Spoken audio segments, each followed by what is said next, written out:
I have always thought that the propagandists at Fox have a little bit of a kink for being humiliated live on air, that Republicans in general actually love going on television with a Democrat who sets them straight. And that theory continues to be proven out by every Republican who appears on a show with a Democrat. And last night, it was Mike Lawler and Jared Moskowitz. And Congressman Moskowitz shredded not just the Trump administration, but the weak defense provided for it by Congressman Mike Lawler, who, if you remember just this weekend, was booed by his own district and just a hilarious takedown to him in a disaster town hall.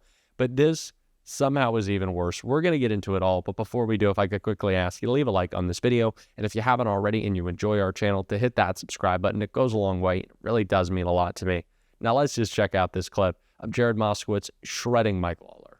Will be protected, but we're going to stop the waste, fraud, and abuse, including the billions of dollars being spent on illegal immigrants getting Medicaid benefits in this country, including in states like New York. Well, and you've said you would not vote for any final package that included cuts to Medicaid. I think there for eligible recipients. For eligible recipients. Some people may ask how you define that. We've talked about this. Well, illegal immigrants should not be getting benefits. Some people have said work requirements and whatnot. Democrats have argued that there is no way that they can get this done without making those cuts, and that they're going to be big cuts, especially when you look at what was passed in just the outline. How do Democrats plan to navigate this, especially with such an ambitious timeline? Speaker Mike Johnson, I believe, was saying Memorial Day this could all be done.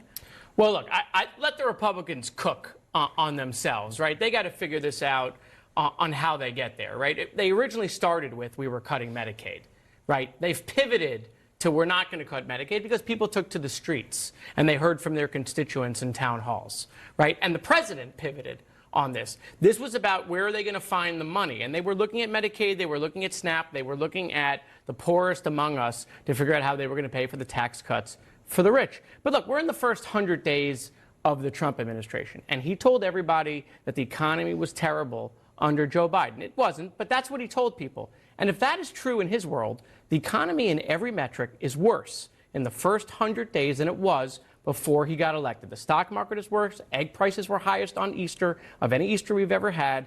Okay, every metric he used in the election, okay, is worse now than it was before he became president. And so, you know, look, it's not been a great 100 days. This is the only big thing they're going to pass, which is going to do reconciliation, and then we're going to immediately pivot to re-election.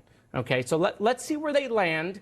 I take Governor Lawler at his word that he's not going to vote for Medicaid cuts. Respectfully, look, the bottom line here is if we do not pass a tax bill, it will be the single largest tax increase in American history. The tariffs are the single largest tax increase. And Democrats are planning to vote against the tax bill, period. Mike, it's 37 to 39. It would cut the standard deduction in half. I'm in the top 1%. No, wait a minute, I'm in the top 1%. You want to focus on tax the rich. To 39. But the fact is, if you do not pass a tax bill, it will be the single largest tax increase in American history. The standard deduction would be cut in half. Do you support that? Do you want the standard deduction cut in half? I don't. No, I want to lift the cap on salt. Hold on. That's something that I've been fighting to do. And you've been hold on. You've been clear on fixing the salt issue, and you should do that for your constituents. But actually, if President Trump came with the no tax on overtime, the no tax on tips, rather than policies that Vice President Harris also supported. That's correct. If he came with that, then we'd have something to talk about because that money would go down. But here's the bigger issue. And he promised he was going to do that. I want to make this one point because this is critical. Over the next 10 years, we're projected to spend $86 trillion. We're running $2 trillion deficits.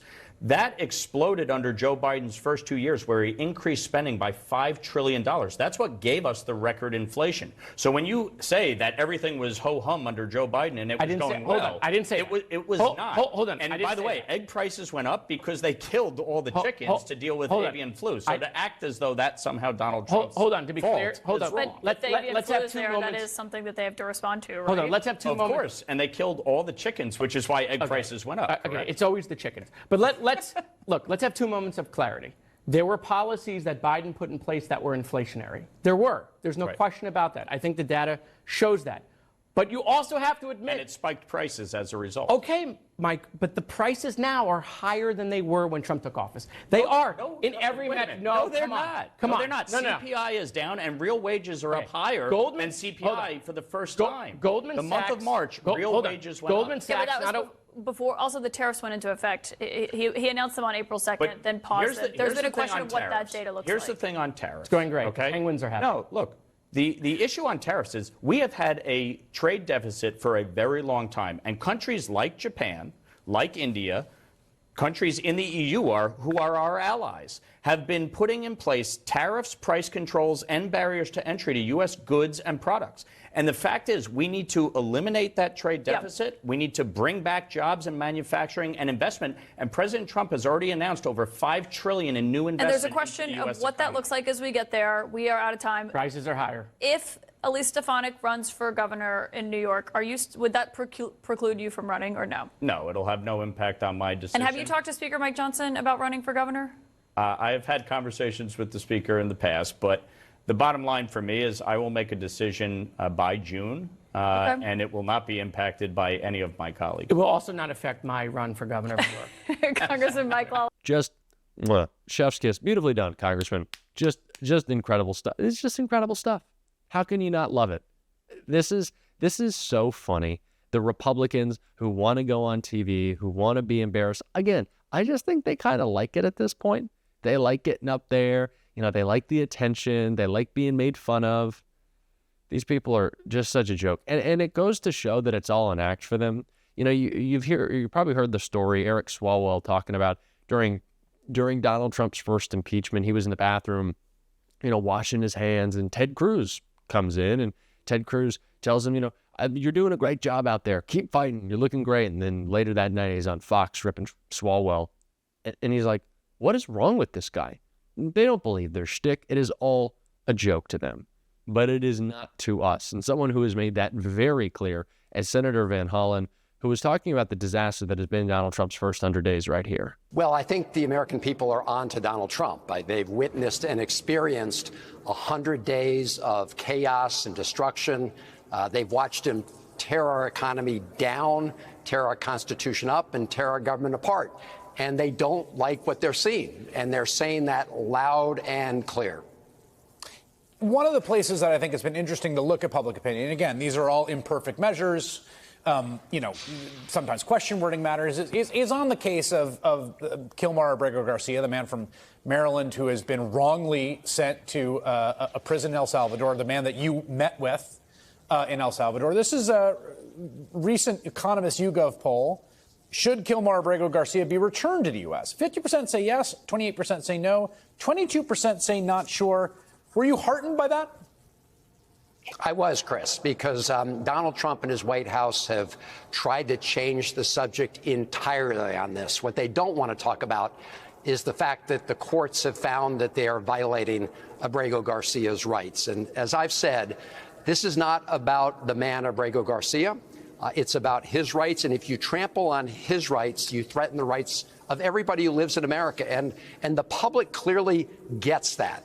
And you're seeing that reflected in the polls right now. And in this case, and even on other issues like immigration writ broadly, Donald Trump is now underwater. But clearly, when it comes to violating people's constitutional rights, Republicans, Democrats, independents all hate the idea of being deprived of your liberty without due process. Something I think we've also seen both in the polling and I think is a somewhat intuitive idea is that people don't like the idea of a president openly defying the courts. And there's been sort of a strange thing, I got to say, with the case of Mr. Abrego Garcia, where the courts have basically ordered the government to go get him back, and the government hasn't done it. And I want to read to you this exchange in the Time magazine interview in which he's asked about it. Asked if he'd requested Bukele, that's the president of El Salvador, to turn Abrego Garcia over. Trump said he hadn't. I haven't been asked to ask him by my attorneys. Nobody asked me to ask him that question except you. And so it's not clear from that interview whether he understands what the court has said, whether he's been accurately told what the court has said. But Do you understand the White House as being essentially defying the Supreme Court right now? I guess I would ask. Oh, absolutely, Chris. As of right now, the White House, the president are defying a 9-0 ruling by the Supreme Court to facilitate his return, because they're doing nothing about that, which is why I wrote to President Trump just today. I pointed out that conversation he gave with Time magazine where he said he's doing nothing. And I reported and revealed that the vice president of El Salvador told me that the ball is in America's court, right? Donald Trump keeps trying to say, we can't do anything about it. El Salvador has to make a sovereign decision. This is all a farce. The vice president of El Salvador said the ball's in America's court, and the only reason El Salvador is holding Abrego Garcia is because the Trump administration is paying them to do so. So clearly, this is entirely within the Trump administration's power to obey the court order, which they are currently defying. You mentioned at the top of our conversation the economy. We just had a conversation about the tariffs. This is some polling in that NPR Marist PBS poll on tariffs specifically, whether the tariffs are going to help or hurt the economy. 57% say hurt, 33% say help. I'm curious if you think this starts to exert any pressure, basically, on your Republican Senate colleagues. They seem pretty impervious on a lot of other stuff. I don't think they're going to get real wound up around, like, the Constitution and some other things they don't seem to care about. I do wonder if this starts to affect them, and I'm curious what you think. Well, you're right. They see no bottom.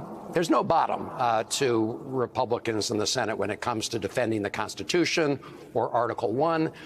But they will be hearing from small businesses. I'm hearing from lots of small businesses in Maryland. I'm sure they're hearing from businesses small, medium, and large. And this is wreaking havoc on supply chains and businesses. So we are going to, I think, see the pressure build. I mean, as you were saying, we've already seen the administration flip and flop and, do this one day and do another thing the next day, zigzag. And that, I think, back and forth is a reflection of the fact that they are feeling the heat. Bravery like that we have seen from Senator Van Hollen is exactly what we need to carry into every day going forward in Donald Trump's presidency. Not only standing up for what is right, but as unfortunately sometimes is the only thing that some elected officials care about, what is politically smart, and going after Donald Trump for his illegal deportation plan. Something that we're going to be calling out on this show every single day. And if you want to support that, as always, you can hit that subscribe button, leave a like on this video, and if you stuck around to the end, drop a blue heart in the comments. And until next time, I'll see you soon.